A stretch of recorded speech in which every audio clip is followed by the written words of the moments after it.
अगर आपके घर पे 1 HP का समरसेबल पंप लगा हुआ है और आपके घर पे नॉर्मल इन्वर्टर लगा हुआ है, तो नॉर्मल इन्वर्टर के साथ में जो सबसे बड़ी समस्या है वो ये है कि आपके फ्रीज चल जाएगा, उससे आपका टीवी पंखे वो सब चल जाते हैं। समस्या ये है कि आपका जो 1 HP का समरसेबल पंप है वो उससे नहीं चल पाता है। तो जिन लोगों के पास में 1 किलोवाट पैनल है या 1 किलोवाट पैनल से कम है, उनके पास में अभी बजट नहीं है कि वो सोलर पैनल अपना बड़ा कर सकें, तो क्या ऐसे लोग अपने 1 HP के समरसेबल पंप को कम पैनल से चला सकते हैं? इस तरह की मैसेज जो हैं वो मुझे काफ़ी सारे मेरे कमेंट बॉक्स में, यूट्यूब का जो कमेंट बॉक्स है वहाँ पे देखने को मिलते हैं, और बहुत सारे लोगों के फ़ोन भी इस तरह के होते हैं कि नंबर ऑफ़ पैनल कम है सर, और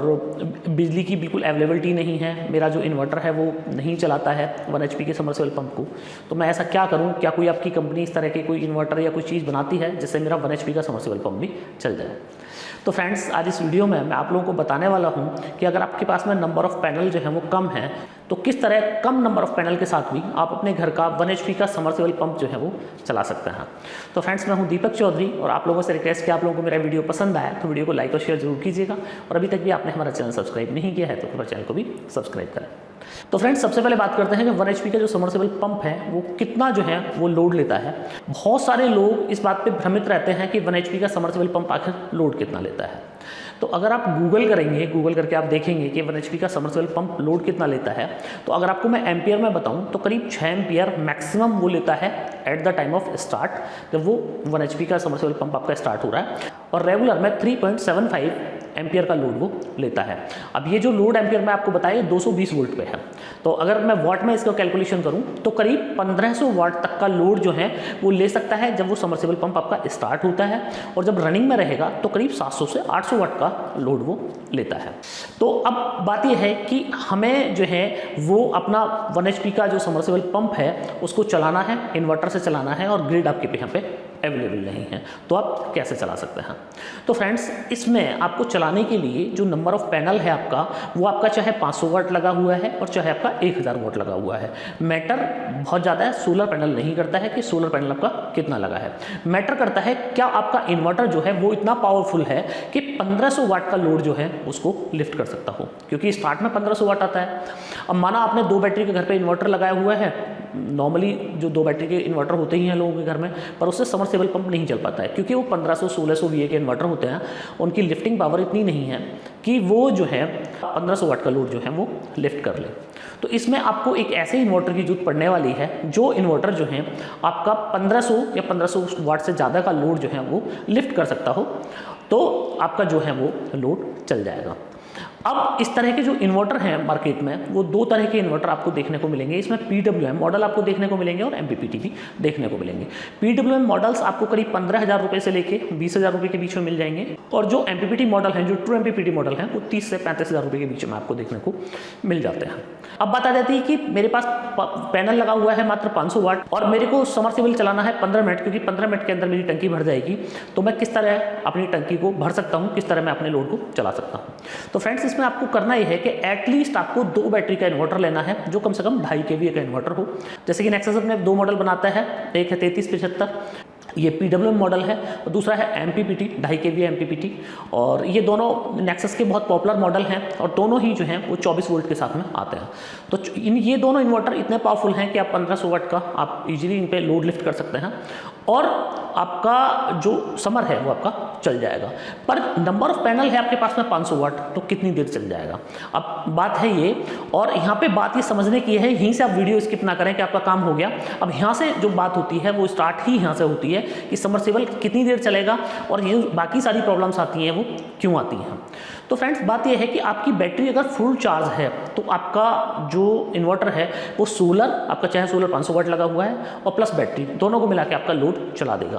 पर आप देखेंगे कि जैसे ही आपका समर स्टार्ट होगा वैसे ही आपकी 2 बैटरी हैं वो ऑलमोस्ट खत्म दिखा देगा इन्वर्टर उनको, कि भाई ये बैटरी जो है ऑलमोस्ट आपकी खत्म हो गई, और मैक्सिमम 15 से 20 मिनट आपका समर चला के दोनों बैटरी खत्म हो जाएगी। अब आप शॉक हो जाएंगे कि 2 बैटरी है मेरी और 700 वाट का केवल लोड चल रहा है, 2 बैटरी भी खत्म हो गया।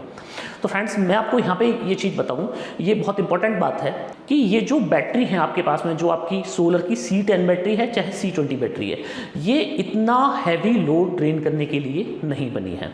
इस बैटरी से अगर आप रेगुलर में अपना समर्सिबल पंप चलाते हैं तो फुल चार्ज स्टेज पे मैं बता रहा हूँ 30 मिनट से 45 मिनट तक मैक्सिमम आपका ये जो लोड है वो चल सकता है। क्योंकि मैंने आपको बताया कि स्टार्टिंग में 1500 वाट लेता है, जैसे ही 1500 वाट वो लेगा एक बैटरी से 750 वाट का लोड लिफ्ट होगा, ऐसे ही बैटरी की जो एक्चुअल कैपेसिटी है वो कम हो जाएगी। तो उस कंडीशन में आपको 30, 35, 40 मिनट का आपको केवल आपका समर्सिबल चलना है और उसके बाद में आपकी पूरी तरीके से बैटरी वो खाली हो जाएगी, इन्वर्टर आपका बीप करने लगेगा। तो आपको एक बात ये समझ में आई कि नंबर ऑफ पैनल जो है वो मैटर नहीं करता है कि आपका समर्सिबल जो है उसको चलाने के लिए मैटर करता है कि बैटरी जो है आपके पास में वो कितनी पावरफुल है और कितनी देर आपको समर्सिबल चलाना है। अब सपोज करो कि कुछ लोगों के घर में जो है वो फ्रिज भी रेगुलर उनका चलता है, अब फ्रिज भी चल रहा है उस टाइम पे और उस टाइम पे उनको समर्सिबल भी चलाना है, तो करीब 2000 वाट का लोड जो है वो एक साथ आपके इन्वर्टर पे आएगा, क्योंकि फ्रिज भी चल रहा है, आपकी 1-2 लाइट भी चल रही है और उसके बाद में आपने समर्सिबल चला लिया। तो उस कंडीशन में क्या होगा कि 2000 वाट का जैसे ही लोड बैटरी से लिफ्ट होगा, आपकी बैटरी ऑलमोस्ट जो है वो 25-30 मिनट का बैकअप उन दोनों बैटरी में रह जाएगा।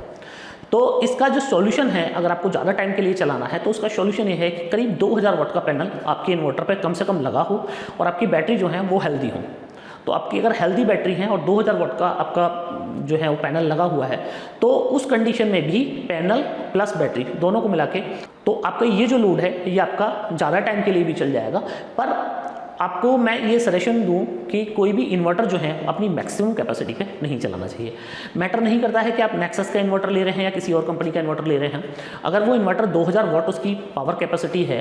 तो आपको मैक्सिमम मैं रिकमेंड कर रहा हूँ कि आप 1500 वाट उस पर लोड चलाइए। अगर आप उस पर 1800, 1900 या 2000 वाट का कंटिन्यू लोड चलाएंगे तो वो जो इन्वर्टर है उसके फूकने की या उसके खराब होने की संभावनाएं जो हैं वो बढ़ जाती हैं और उसके बाद में आप कंपनी को कंप्लेंट करते हैं कि साहब मेरा तो इन्वर्टर खराब हो गया, मेरा इन्वर्टर चल नहीं रहा है, इसका बक कार्ड फूक गया, मेन कार्ड फूक गया।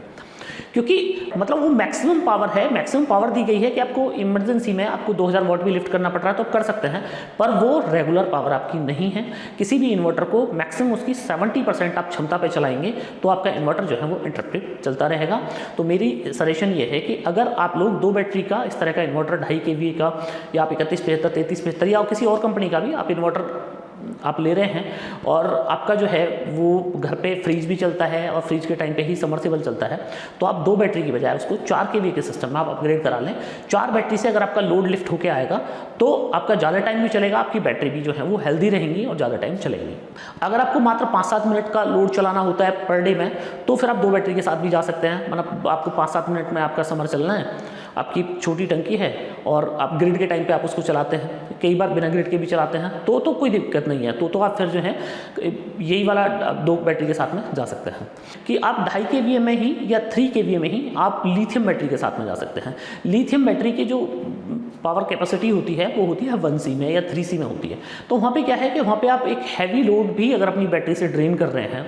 तो उस कंडीशन में भी आपको बैटरी से 100% जो है वो कैपेसिटी उसकी मिल जाती है।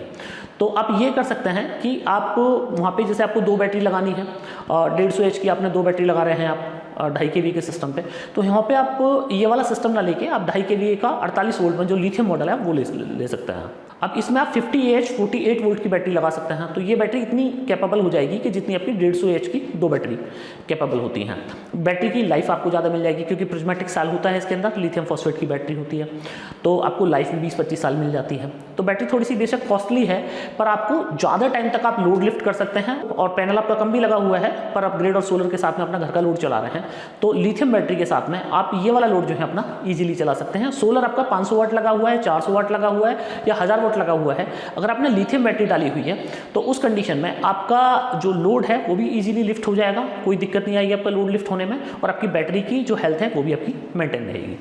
तो आप 3 kVA का भी सिस्टम ले सकते हैं। 3 kVA और 2.5 kVA में बहुत ज़्यादा प्राइस में जो है वो अंतर नहीं है, तो मैं आपको रिकमेंड करूंगा कि आप 3 kVA का आप लिथियम वाला मॉडल ले सकते हैं या 5 kVA का मॉडल ले सकते हैं। बैटरी जो है आप 50 H की ना लेके आप 100 H भी ले सकते हैं। एक बार थोड़ी बैटरी तो कॉस्टली हो जाएगी, करीब 1 लाख रुपए की बैटरी है, 1 लाख से प्लस ही है,